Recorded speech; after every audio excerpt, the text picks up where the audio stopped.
This is simply one of the worst problems anyone can face. If you're tired of rats inside your house, in your garden, backyard, or even your kitchen, today I'm going to show you a recipe that is simple, cheap, and made with things you already have at home. It's poison-free, costs almost nothing, and by the end of this video, you'll also understand why this method works so effectively. Let's get started. First, you will need bread. It doesn't have to be fresh bread. Old bread works perfectly. Any type of bread is fine. Sandwich bread, sweet bread, or regular bread. Lightly moisten the bread.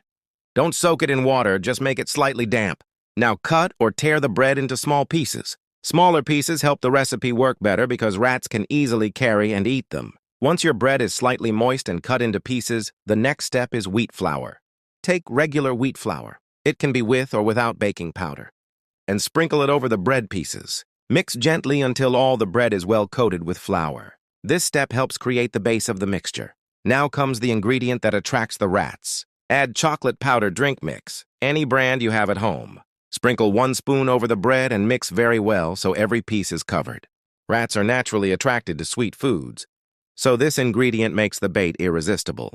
Up to this point, what you prepared is only the attractant. Now comes the ingredient that makes the recipe work. Add 1 full spoon of regular cement, the common type that is inexpensive and easy to find. Use the same spoon for measurements. After adding the cement, sprinkle a little more chocolate powder on top. This helps disguise the smell of the cement while keeping the mixture attractive to rats. Mix everything lightly and your bait is ready. So why does this work? Rats eat almost anything. When they consume this mixture, the flour and cement cannot be digested properly. The mixture hardens inside their system, which creates the effect that eliminates the infestation. Now place small portions of this bait into disposable containers, small plates, or even pieces of aluminum foil. Do not place large amounts. Small portions work better because rats approach and eat them more quickly. Place the bait in strategic locations where rats usually pass.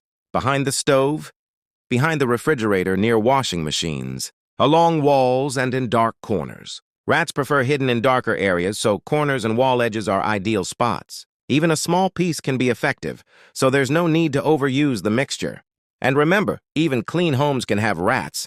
They often come from outside, drains, or nearby areas. Using this method helps control the problem before it becomes worse. If you enjoy practical home tips like this, make sure to subscribe to the channel, share this video with someone who needs it, and turn on notifications so you don't miss future tested and useful ideas. Thanks for watching, and see you in the next video.